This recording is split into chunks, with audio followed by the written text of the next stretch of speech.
Good morning, everybody. It's Tom Christie back in the painting studio. And today is Monty Python used to say, and now for something completely different.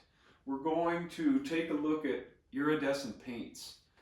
And kind of the go-to iridescent paint in wildfowl carving has been Chroma Iridescent Airbrush Paint for a long time. That's no longer being made. And if you're lucky, you can find some remaining inventory here and there, but it's getting pretty spotty and hard to find. So we need a viable alternative for the wildfowl carving community. And some of you out there may have already discovered the viable alternative. I have not yet, so I'm working to do that. And today's video is going to be about comparing one option, which is Createx Pearlized paint. By the way, this is not a sponsored message or anything. Nobody's paying me to do this. I just, a couple of my friends and I have been communicating that although we still have remaining inventory of the Chroma Iridescent Paint, I'd like to find a good alternative, an equivalent alternative that we can make available so the wildfowl carving community has iridescent paint. If you have that already and you're willing to share it, please leave a comment on the video. That would be awesome. The goal is to share information on this channel and not keep it to ourselves, and so that everybody can enjoy wildfowl carving. So we'll do a head-to-head.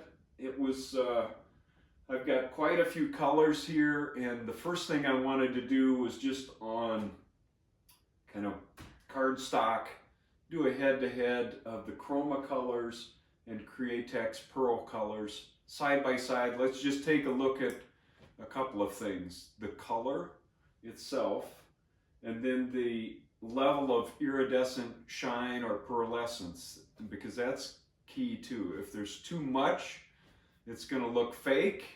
If there's not enough, it's not going to look iridescent. So I'll bring in the camera. I've done a little bit of work just to look at those colors.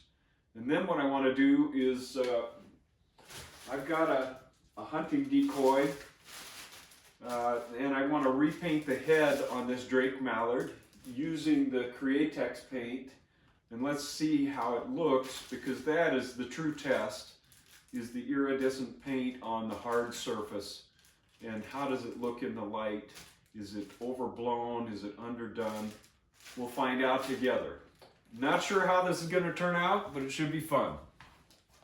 Here's just a quick look at that set of Createx paint. There are 14 colors plus a reducer that they recommend. And it costs about 62 bucks delivered from Amazon, so it's pricey, you know, $4.40 a bottle or so.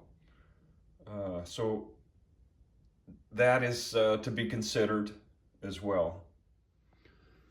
All right, now this, keep in mind, this is on paper, heavy-duty paper, not on a decoy, but on white paper, and it gives us a head-to-head look at color combinations. So these are the chroma colors over here: the green, yellow, green, violet, and blue.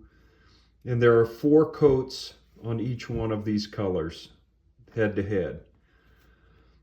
This is the Createx Pearl. This is their green. You can see it's somewhat lighter than the Chroma green. This is their lime, so their yellow green is much lighter. And I just did a little mixing here to see if I could get close to these colors. I add a little Josania Phthalo green to this Createx Pearl and got really close to the Chroma darker green value. Same thing here, I mixed the lime and the green to get this yellow-green value. Pretty close. This is the violet, this is the magenta. You can see the Createx is much lighter. Blue is pretty close to each other. Again, I did a mixture here to get closer to this violet value between the magenta and the blue. Much more magenta than blue, by the way, to get that value. And then Createx does have some interesting additional colors: plum, a really dark purple, and then a turquoise that could lend itself to wood ducks or some shades on iridescent speculum feathers that I kind of like that color. If I tilt this up as far as iridescent shine, this is going to be really hard to see, but I hope you can see that at least on paper, there's more pearlescence in these Createx Pearl, so they reflect light more than these, at least on paper.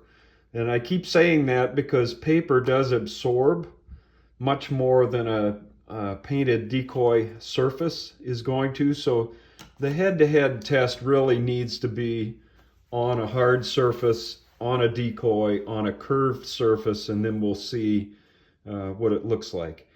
First pass though, I'm not too disappointed, and there's enough options here that you could mix.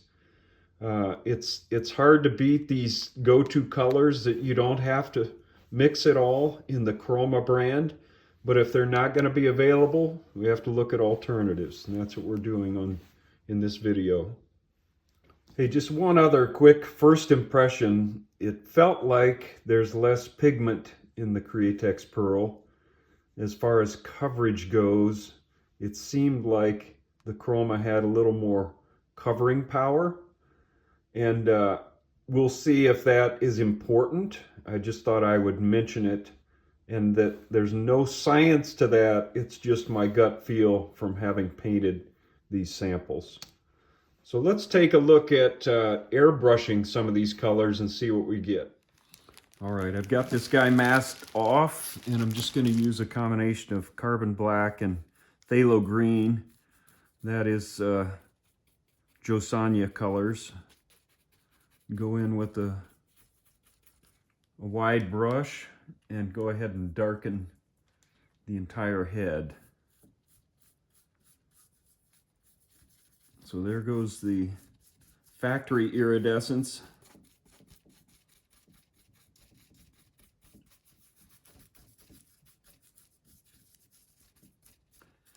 And I'll paint both sides, and then we'll dry that, and then we can start on the iridescent color. Just a quick look at that. It's almost carbon black, but there's just a hint of dark green in there, and that gives us a good dark base for the start of the iridescence. I put a little phthalo green in to darken the Createx Pearl Green, because by itself it was just going to be too light, or that was my feeling. So we'll see what this looks like.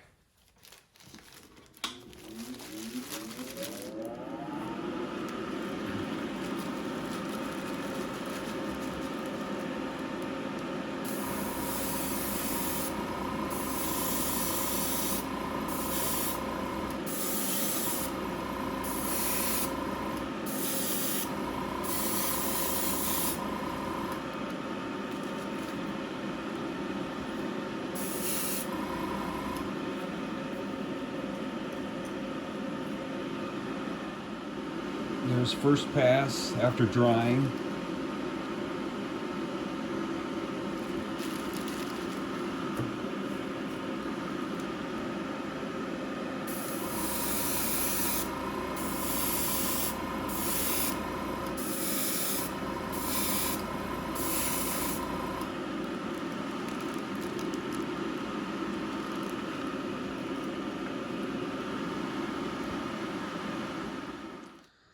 All right, now I've added a little of the lime to the green Createx, and try this.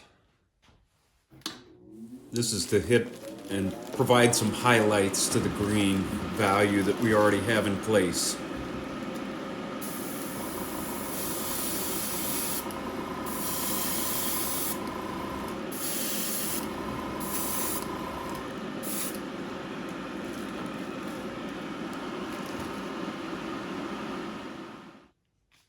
Okay, I dried that, and you can see the results. It's looking pretty metallic. I'm going to try the other side with this lighter mix, try to hit it a little lighter and just see what kind of a result we get over here. I'm also adding some non-pearlescent colored paint to the airbrush paint mixture, and that has a tendency to take down the concentration of pearlescence and make it look a little less metallic looking. And I think that's part of the combination that's going to work. All right, and after the green, I would normally take a little blue and give just a hint of blue on the back of the head as it approaches the back. So I've got the blue Createx in here. I'm just gonna hit that softly on both sides. Let's see what that looks like.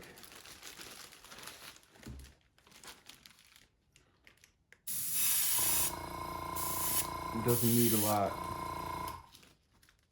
Just like that. All right, that was a quickie paint job, but I wanted to show you the Decoy unmasked on both sides. Overall, you know, I put dull coat over the painted surface. That has a tendency to knock that iridescent shine down a bit, just a notch. And I had to mix the colors to get the colors that I was looking for, as opposed to Chroma, I could come right out of the bottle, so that makes it a little more challenging.